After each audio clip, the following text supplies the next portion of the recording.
Coucou! Alors aujourd'hui je vous retrouve pour une vidéo vraiment 100% blabla où je vais faire que papoter devant la caméra, donc j'espère que vous aimez bien ce genre de vidéo parce que je vais pas vous montrer de plantes a priori. Et donc aujourd'hui j'avais envie de vous faire un petit peu des petites confessions. Alors confession ça reste un grand mot parce que voilà, c'est pas non plus des choses que j'avais volonté à garder hyper secrètes, et d'ailleurs c'est des choses dont parfois j'ai déjà pu évoquer, en tout cas pour certaines d'entre elles sur la chaîne, mais des petites confessions, des choses en tout cas dont je suis pas forcément fière par rapport aux plantes, des choses que je voudrais faire différemment. Je pense qu'on a tous et toutes parfois des choses comme ça qu'on fait qui sont pas complètement en accord avec nos valeurs ou avec lesquelles on n'est pas complètement d'accord. Donc voilà, des choses qui sont alors peut-être pas inavouables puisque du coup je vais vous les avouer, mais un petit peu plus difficilement avouables que d'autres, et puis pour montrer aussi finalement que c'est normal de pas être parfait et voilà, de faire des choses qui sont pas toujours très bien entre guillemets, parce qu'on n'est pas là pour juger ici, mais voilà, dédramatiser et dédiaboliser un petit peu tout ça. Et donc ça va être des confessions qui peuvent toucher un petit peu à tout, hein, à l'achat des plantes, à l'entretien des plantes, bon, qui vont rester dans le domaine des plantes du coup, hein, on reste sur une vidéo plante. Et du coup évidemment n'hésitez pas vous en commentaire à me dire un petit peu quelles seraient vos confessions plantes à vous, quelles seraient les choses que vous faites, que vous auriez un petit peu plus de mal à avouer, voilà, les choses que vous faites qui sont pas top. En tout cas, voilà, je serais curieuse de savoir, et puis l'idée c'est qu'on puisse évidemment plus en rire ensemble, quoi, et dédramatiser ça ensemble et se dire que c'est pas non plus la fin du monde. Alors la première confession que je voulais faire, mais je pense que je l'ai déjà dit sur la chaîne, c'est que ça m'est arrivé souvent, en tout cas plusieurs fois, de jeter des plantes qui étaient bien vivantes. Pourquoi j'ai jeté des plantes qui étaient bien vivantes ?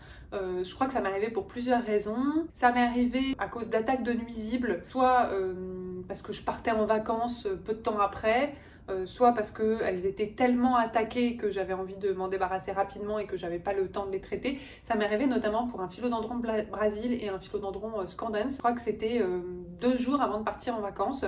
Je me suis rendu compte que j'avais des thrips et je me suis rendu compte que ces 2 plantes-là étaient attaquées du feu de Dieu, quoi. C'est-à-dire qu'il y avait plein de larves sur chaque feuille. Je sais même pas comment j'étais passée à côté de ça, comment je m'en étais pas rendu compte. Elles étaient suspendues en hauteur, j'avais pas trop pensé à les vérifier, et puis en fait elles allaient bien visuellement, elles n'étaient pas abîmées, c'était ça qui était, qui était aussi un petit peu piège, et en plus comme c'était des plantes avec plein de lianes et de petites feuilles, j'ai pas du tout le courage, et en plus à l'époque c'était la première fois que j'avais des thrips, je connaissais pas trop ça, je les avais vraiment balancées à la poubelle. Alors ça m'avait fait un petit peu mal au cœur parce que je crois que c'était vraiment la première fois que je jetais des plantes qui n'étaient pas mortes, quoi, enfin qui étaient vraiment bien vivantes et qui n'étaient même pas en plus en train de dépérir parce que visuellement elles allaient bien.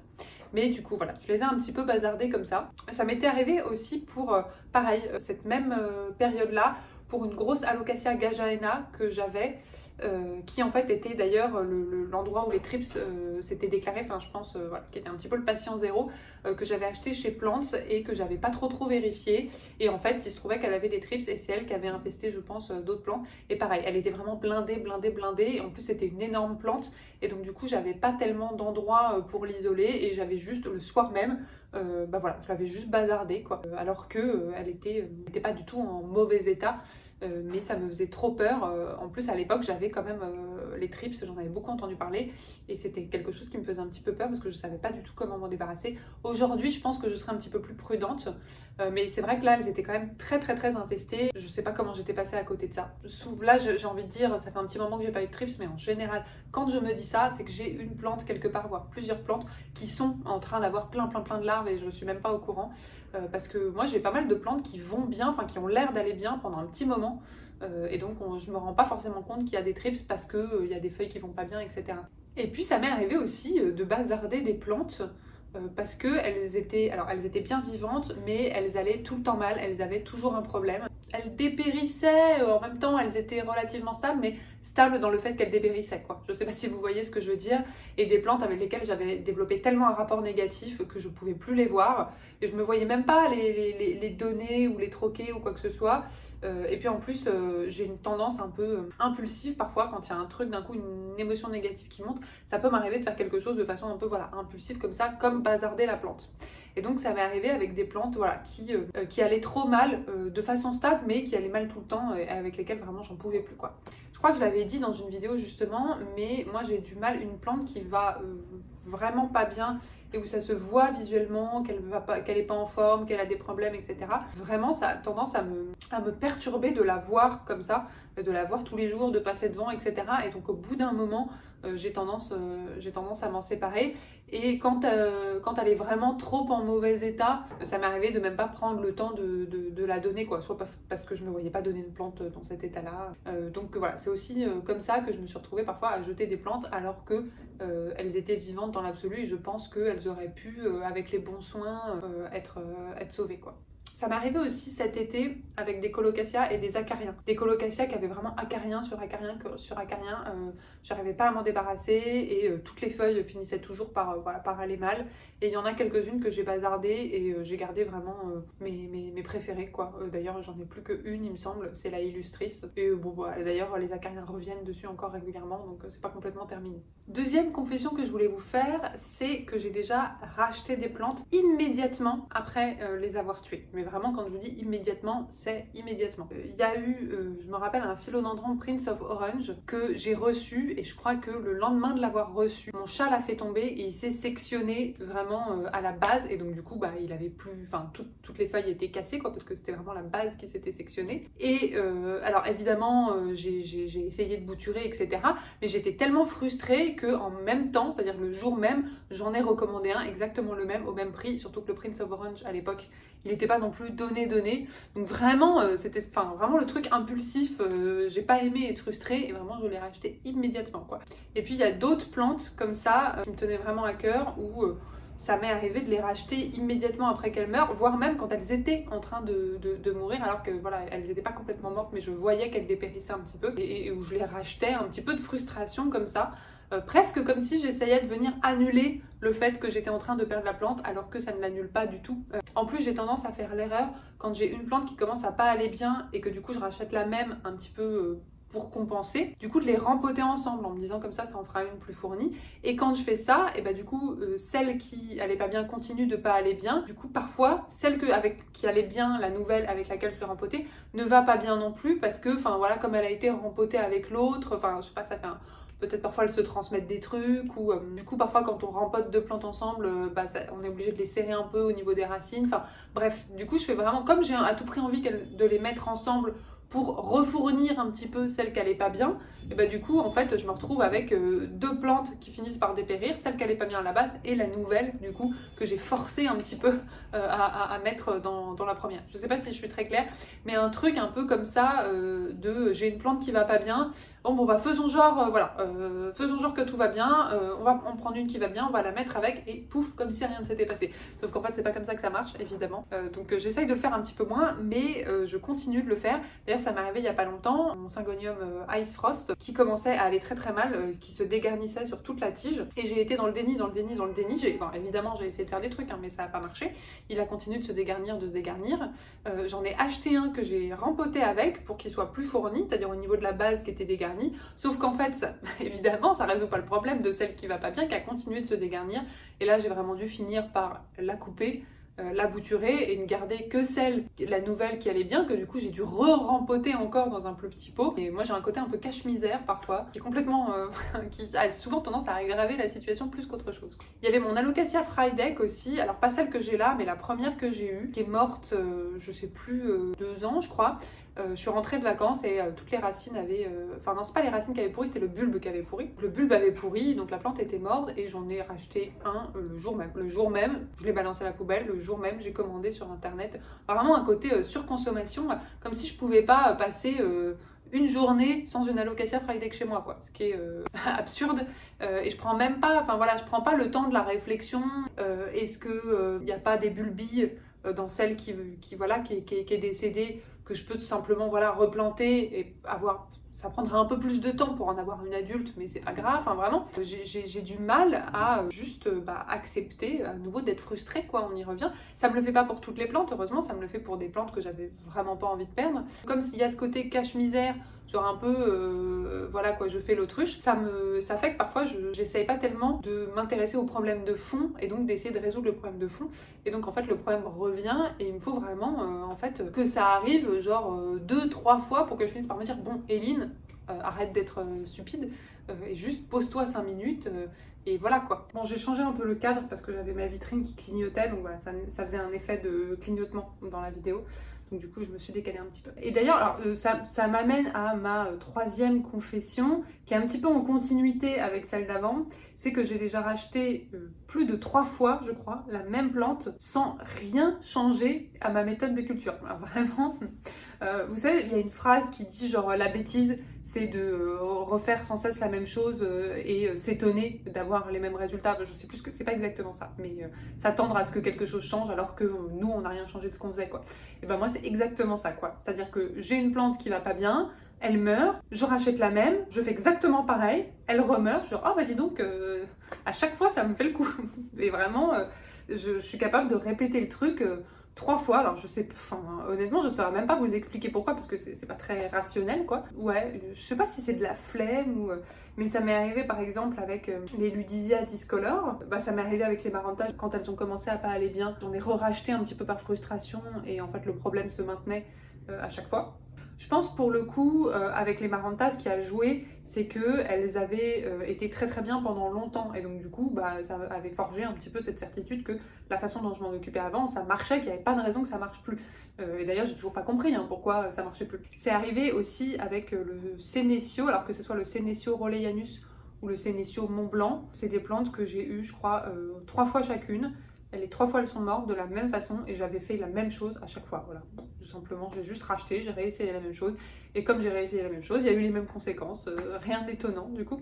Et quand je vous dis que je refais la même chose, c'est que je vais avoir tendance à la replacer au même endroit, à l'arroser à la même fréquence, à la mettre dans le même substrat. Enfin, donc vraiment, je cherche les problèmes, quoi. Alors après, voilà, évidemment, là je vous parle, c'est pas systématique, hein. Je vous rassure, je suis capable de me remettre en question et de réfléchir à des choses qui se sont passées, à se dire, bon bah voilà, on va essayer de faire différemment. Ça m'arrive régulièrement et même c'est ce qui m'arrive le plus souvent, hein, fort heureusement quand même, je suis pas non plus complètement allumée. Toujours on en arrive au fait que j'ai tendance à avoir des achats un petit peu compulsifs et à avoir un problème un peu avec la frustration et donc à racheter un peu compulsivement sans avoir cette étape intermédiaire de réflexion, quoi. Il y a vraiment des moments où voilà, je pense que j'ai la flemme de réfléchir, j'ai la flemme de faire un effort, mon cerveau il se met en mode j'ai envie d'eux et c'est tout. Donc voilà, un fonctionnement un petit peu immature parfois finalement, sur lequel j'essaye de grandir. Toujours sur ce côté compulsif et immature, du coup ça nous amène aussi à ma 4e confession, qui est que j'ai déjà été à découvert et même endettée à cause de mes achats plantes. Alors il faut savoir que, je l'ai dit dans pas mal de vidéos, j'ai une tendance à avoir des conduites un peu addictives, pas que avec les achats, et notamment avec les achats compulsifs.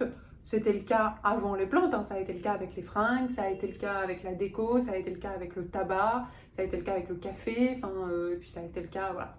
Ça a été le cas pour pas mal de choses. Et du coup, forcément, ça l'a fait avec les achats plantes. Surtout que j'en avais parlé, mais c'est venu un petit peu au moment où j'ai arrêté de fumer, donc du coup c'est venu remplacer le tabac, quoi. Et donc du coup, voilà, ce côté un petit peu achat compulsif, qui peut prendre des proportions, c'est-à-dire où je dépense de l'argent que j'ai pas, quoi, que je devrais pas dépenser tout simplement.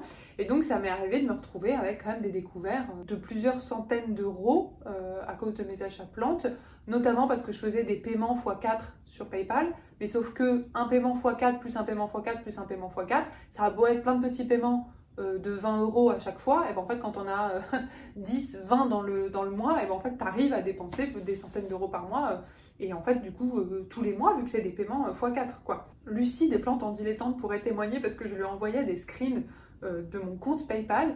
J'ai eu des périodes où sans m'en rendre compte, j'étais arrivée à je sais pas, une trentaine de paiements x4 qui tombaient tous les mois du coup, et donc ça me faisait une grosse somme tous les mois.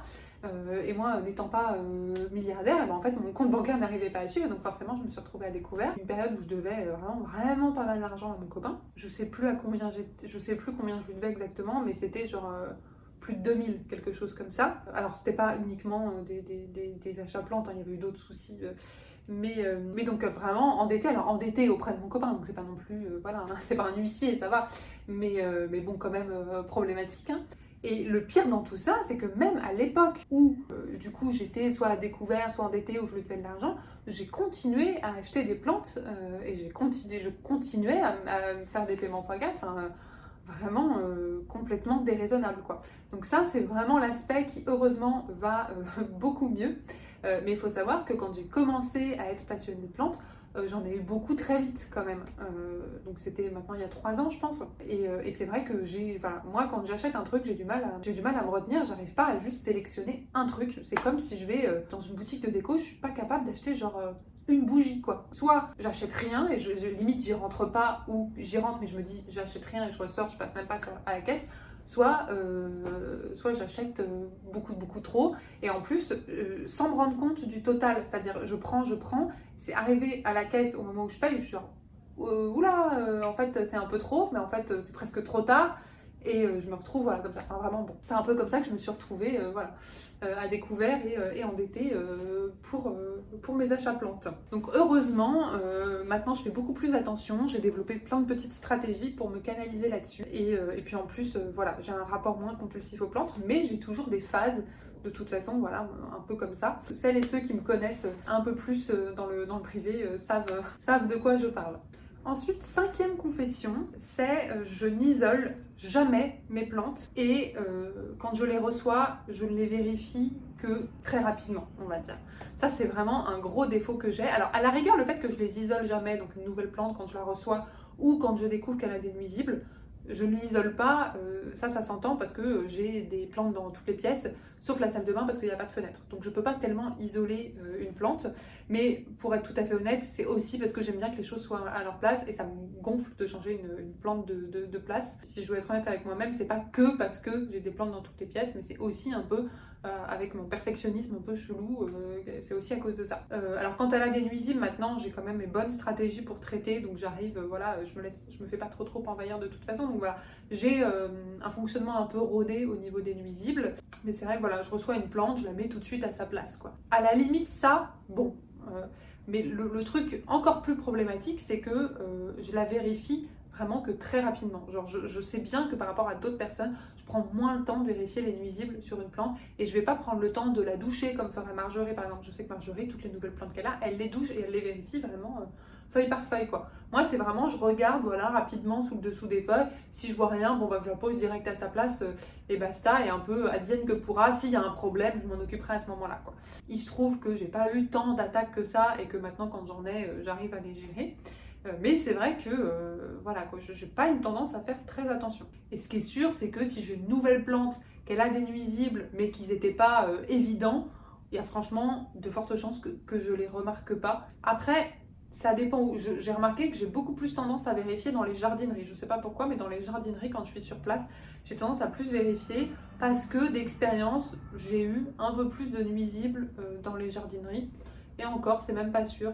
Mais une plante que je reçois, je vais pas, c'est vrai que je prends moins le temps de vérifier. Mais je pense que c'est aussi qu'en jardinerie, comme je les vois toutes ensemble, je me rends compte qu'elle est collée à plein d'autres plantes et que c'est un environnement propice aux nuisibles. Alors que quand je la reçois chez moi, je le sais en théorie qu'elle vient du coup d'une pépinière où elle était avec plein d'autres plantes. Mais comme je la reçois toute seule dans son carton, ça sort un peu plus de ma tête de pourquoi c'est quand même important de vérifier plus minutieusement, quoi. Mais bon, voilà, ça m'a pas non plus trop porté préjudice jusqu'à maintenant. Et d'ailleurs, la confession d'après, elle est un petit peu liée aussi, mais c'est que je nettoie très peu, vraiment très peu, mon matériel de jardinage. Alors que ce soit les pots en plastique, les pots en terre cuite, y a des personnes voilà, qui vont les rincer, même les désinfecter, etc. Moi, pas du tout, quoi. Je vide la terre qu'il y avait si je veux la changer. Et même si c'est pour mettre une autre plante dedans, je vais même pas rincer la plupart du temps. Il y a des nuisibles qui peuvent notamment, ou des champignons, des choses comme ça, qui peuvent rester dans la terre et qui du coup peuvent se propager. C'est ça le risque. Et parfois ça peut expliquer aussi, notamment quand le pot il s'est retrouvé disponible parce que justement il y a une plante qui est morte, parce qu'elle allait pas bien et qu'on en met une nouvelle dedans. En fait, il y a des risques qu'elle chope ce qui faisait que l'autre d'avant n'allait pas bien et qui fait que le pot maintenant est disponible. Je sais pas si vous suivez ce que je dis. Et donc du coup, bon, c'est vrai que voilà, à nouveau, c'est pas bien. Il faudrait vraiment que je passe plus de temps, ne serait-ce qu'à rincer les pots vides. Et c'est pareil pour pas mon ciseau, mon ciseau de jardinage, ou pour ma pelle ou des choses comme ça. J'ai tendance à vraiment pas les nettoyer souvent, et quand je vais par exemple faire des boutures ou couper des trucs, je vais pas le nettoyer entre chaque plante alors que je sais qu'il faut le faire, mais je sais mais je le fais pas, c'est tout. ou les contenants à bouture, alors même que parfois bah voilà, il y a un peu de mousse qui s'installe dessus, etc. Je vais pas les nettoyer aussi souvent qu'il faudrait, ou mes humidificateurs, enfin, sûrement par manque de temps, enfin, mais clairement, je vais pas assez nettoyer mon matériel de jardinage, voire pour certaines choses, je vais pas tout court nettoyer. Ensuite, confession, alors je crois que c'est la numéro 7, mais je ne suis pas sûre, c'est que je mets de l'engrais de façon extrêmement aléatoire. Quand je vous dis extrêmement aléatoire, c'est que je peux oublier d'en mettre pendant plusieurs semaines. Enfin, alors, plusieurs mois peut-être pas. Maintenant, je pense que ça m'arrive moins. Mais je pense qu'il y a des plantes aussi où j'en mets vraiment, voilà, vraiment, j'oublie pendant plusieurs mois et qu'en fait je vais y penser toujours pour les mêmes. Vraiment, je suis pas du tout rigoureuse, minutieuse et organisée quant à l'engrais. Donc c'est vraiment une fois de temps en temps, quand j'arrose mes plantes, je me dis tiens, faudrait que je mette de l'engrais et je le fais. Et donc ça tombe sur les plantes que j'arrose ce jour-là, quoi.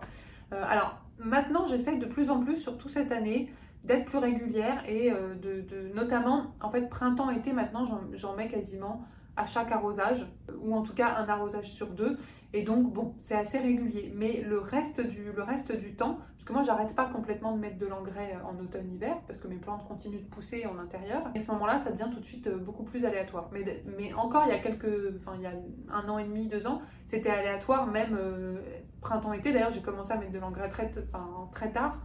Je pense qu'il y a plein de plantes, pendant longtemps je leur ai pas mis d'engrais du tout, quoi. Et donc vraiment ouais, je peux zapper pendant un certain temps, et c'est vrai que je peux aussi avoir tendance à zapper un peu toujours les mêmes, notamment les plantes qui me plaisent moins, ou que voilà, qui je sais pas, mais notamment celles qui sont dans ma chambre, je vais souvent les arroser un petit peu en retard, je vais vraiment les oublier pendant longtemps, et quand je vais les arroser c'est un peu dans l'urgence parce que vraiment elles tirent la tête. Et donc du coup, je pense pas à mettre de l'engrais, vraiment juste voilà, je les arrose rapidement comme ça. Et c'est un peu toujours les mêmes que j'ai tendance à oublier au niveau de l'engrais, quoi. Et puis, alors là, je vous parle de l'engrais, mais je parle même pas d'autres produits, les biostimulants, ou l'engrais foliaire, ou d'autres choses. Notamment, alors je vous renvoie encore à nouveau à la vidéo de Lucie des plantes en dilettante qui est vachement bien sur tout ça. Je m'étais vachement renseignée sur voilà, tous les apports qu'on pouvait donner en plus aux plantes pour qu'elles aillent vraiment bien. Et juste, j'arrive pas à m'y tenir, quoi. Ou c'est comme tout ce qui va avoir vocation à stimuler un petit peu l'enracinement et le développement des racines, etc. Et ben, je me suis acheté plein de produits à un moment, je crois que c'était après avoir vu la vidéo de Lucie. Je l'ai fait une fois et je crois qu'après j'ai complètement zappé, et à chaque fois je me dis ah, faudrait que je prenne le temps à un moment, et puis bah je le fais pas, quoi. Enfin, peut-être qu'il faudrait que je le fasse au moins juste pour les plantes qui vont pas bien, quoi, parce que c'est vrai que j'ai l'impression vraiment qu'elles sont en carence, enfin qu'elles ont des carences. Je pense que ça serait intéressant du coup. Ensuite, confession numéro 9, alors celle-là je l'aime pas beaucoup, mais il faut bien que je l'avoue, je mets beaucoup plus d'insecticides que ce que je voudrais. Je suis contre l'insecticide, c'est mauvais pour l'environnement, c'est mauvais pour la santé. En plus, il y a d'autres solutions qui existent. Je trouve qu'il ne faut pas en utiliser, je prône qu'il ne faut pas en utiliser, mais j'en utilise quand même plus que ce que je voudrais. Quand j'ai une plante qui est vraiment attaquée, ou quand j'ai plusieurs plantes qui sont vraiment attaquées, j'ai des phases, alors ça m'arrive pas souvent, hein, du coup ça va, parce que heureusement j'ai pas souvent des attaques comme ça, mais je vais avoir des phases un petit peu de panique où juste je blinde l'insecticide, et un insecticide vraiment qui est pas bien, quoi. Enfin, pas le petit insecticide bio, j'ai vraiment un insecticide voilà, qui est pas bon pour l'environnement, qui est pas bon pour la santé, qui est un peu mon insecticide d'urgence qui traîne dans mon placard, et j'ai du mal à m'en débarrasser parce que comme il marche très bien, ça me rassure de l'avoir. Et quand j'ai vraiment une attaque, et ben ça me rassure de l'utiliser. Mais le reste du temps, j'essaye de faire de la prévention, c'est-à-dire que je mets des sachets d'acariens prédateurs pour justement éviter le développement des nuisibles, notamment des thrips, etc. Et quand j'ai une attaque, je ne vais pas traiter à l'insecticide toutes les plantes. Je vais juste traiter celles sur lesquelles je vois par exemple plusieurs larves ou plusieurs thrips, enfin plusieurs nuisibles, quoi. Mais c'est vrai que j'ai du mal à faire uniquement des traitements naturels. Je vais le faire sur l'aspect préventif, ou pour les plantes où il y a vraiment 1 ou 2 larves par-ci par-là, mais pour celles qui sont vraiment attaquées, ça m'angoisse de ne pas mettre du tout d'insecticide. C'est pas bien. Mais c'est vrai que si jamais je découvre des grosses attaques sur des plantes que j'aime bien, un soir vraiment où voilà, j'ai pas le temps devant moi et où je vois que c'est déjà en train de se propager, bah, celles qui sont bien attaquées, je vais toutes les mettre dans la baignoire et je vais mais alors, blinder, vraiment, je leur fais un bain d'insecticide, je vide la bouteille quoi, et vraiment c'est une catastrophe environnementale, et puis en plus, bon, c'est pas comme si je me couvrais, donc je dois en respirer en plus, donc c'est pas terrible. Après, heureusement, bon, je fais pas ça sur toutes mes plantes, elles restent à l'intérieur, c'est-à-dire que c'est pas des plantes sur lesquelles va y avoir des insectes pollinisateurs, donc du coup voilà, ça reste à l'intérieur, ça ne va pas impacter la faune et la flore à l'extérieur. Je ferais pas ça si j'avais un balcon et des plantes qui étaient dehors et où j'avais potentiellement voilà, des insectes pollinisateurs qui allaient venir dessus, parce que les insecticides sont mauvais aussi pour ces insectes-là. On va dire que c'est un peu moins grave à la limite. D'ailleurs, ça m'amène à une autre confession. Alors, c'est pas vraiment une confession, je pense que voilà, c'est pas vraiment une confession, mais que je n'y connais absolument rien, mais rien en plantes d'extérieur. Mais vraiment rien du tout. D'ailleurs, ça m'arrive souvent, comme j'ai plein de plantes d'intérieur chez moi, enfin des plantes d'intérieur, enfin, des plantes tropicales qui sont à la base des plantes d'extérieur dans leur pays, mais chez nous, ce sont des plantes d'intérieur. Comme j'en ai plein, et j'ai plein d'amis qui pensent que je m'y connais en végétation tout court, et quand on est, je sais pas, dehors, voilà, en France, et je sais pas, dans des parcs, dans des jardins, dans des forêts, qui commencent à me dire des trucs, à me poser des questions sur des plantes d'extérieur, voire parfois des arbres, mais j'y connais mais absolument rien, donc je suis mais vraiment incapable de leur répondre, évidemment. Donc voilà, j'y connais absolument rien en tout ce qui est plantes d'extérieur, tout ce qui est potager aussi, trucs comme ça.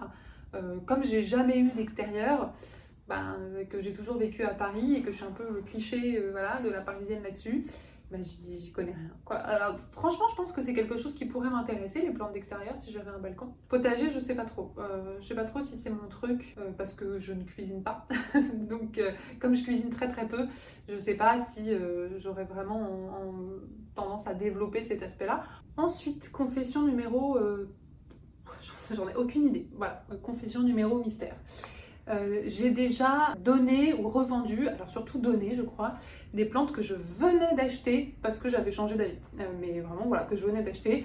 J'achetais une plante, soit une plante qui était sur ma wishlist, soit une plante qui ne l'était pas, mais que c'était un achat un peu comme ça, impulsif. Je la reçois et puis en fait, bof, quelques jours plus tard, ou quelques semaines, mais même ça m'est arrivé vraiment quelques jours, je me dis en fait non. En fait, j'ai pas envie d'avoir cette plante-là, en fait elle me plaît pas. Je crois que ça m'est arrivé avec un Philautortum que j'avais donné. Alors, le Philautortum, finalement, je l'ai presque regretté.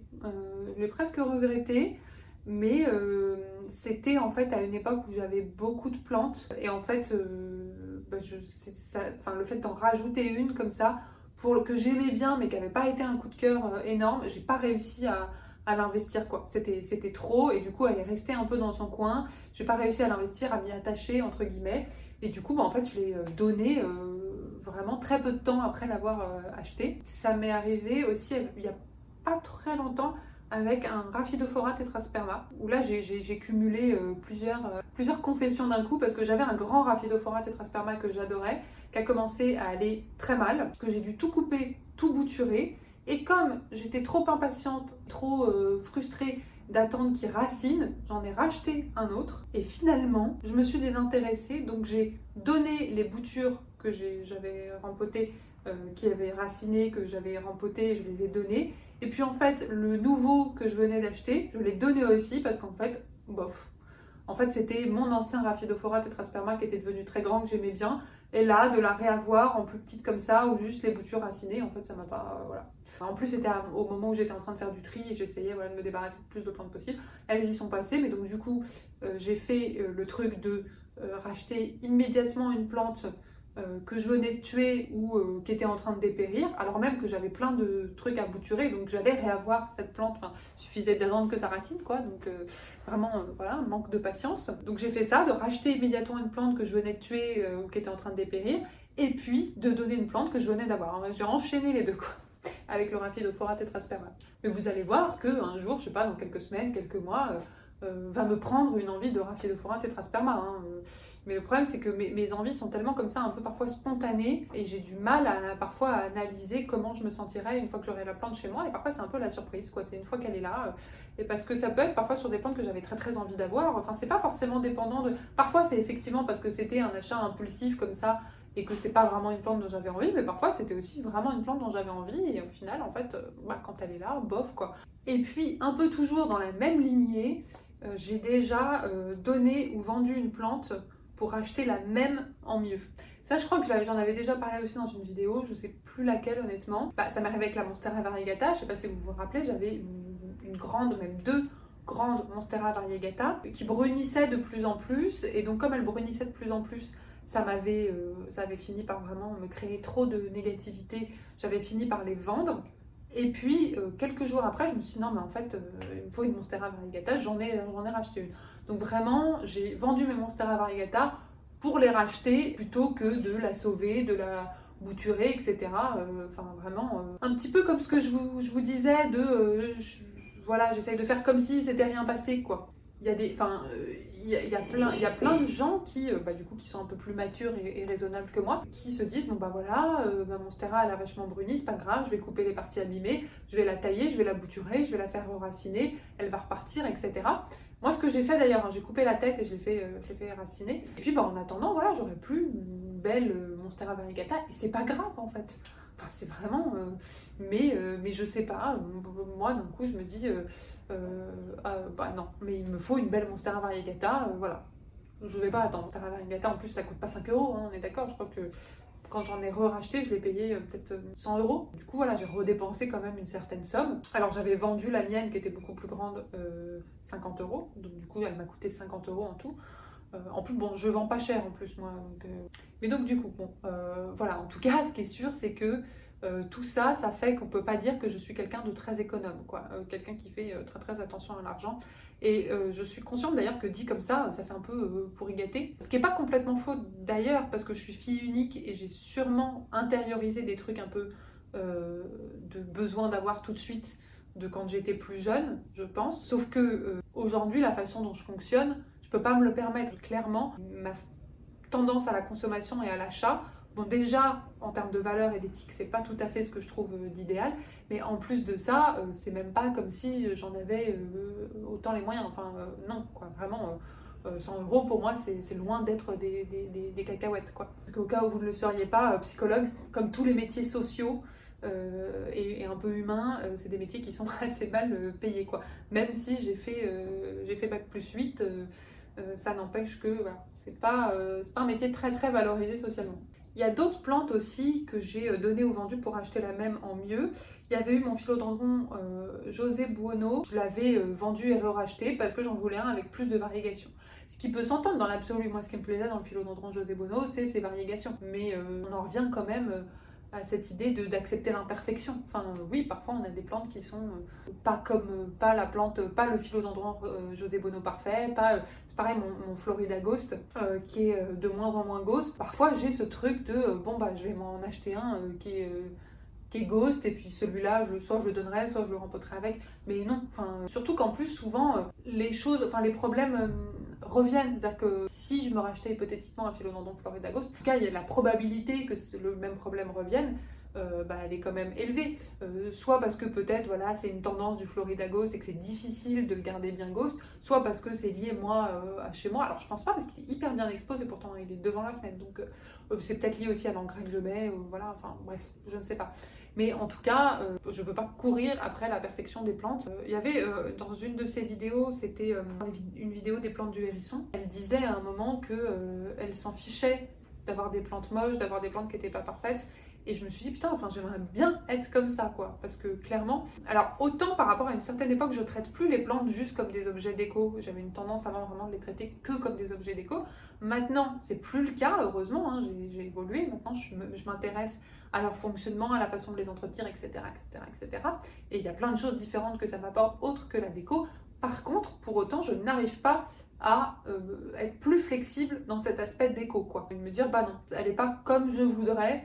Et donc, voilà. Et ça, j'essaie vraiment de le travailler pour apprendre à aimer une Monstera variegata avec des parties brunes, apprendre à aimer un philodendron Florida Ghost qui en fait est vert, enfin voilà.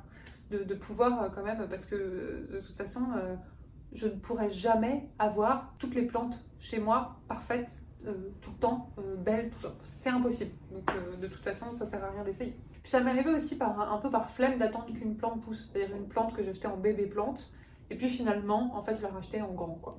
Ça m'est arrivé aussi. Et alors, dernière confession, alors je sais plus du tout où on en est, hein, j'ai pas du tout suivi le compte. Dernière confession, c'est que 3 fois sur 4, je ne sais absolument pas pourquoi une plante va mal. Voilà, alors j'espère que on sera quand même, enfin vous serez plusieurs à vous reconnaître là-dedans, parce que sinon ça va me créer un sentiment d'illégitimité et d'imposteur.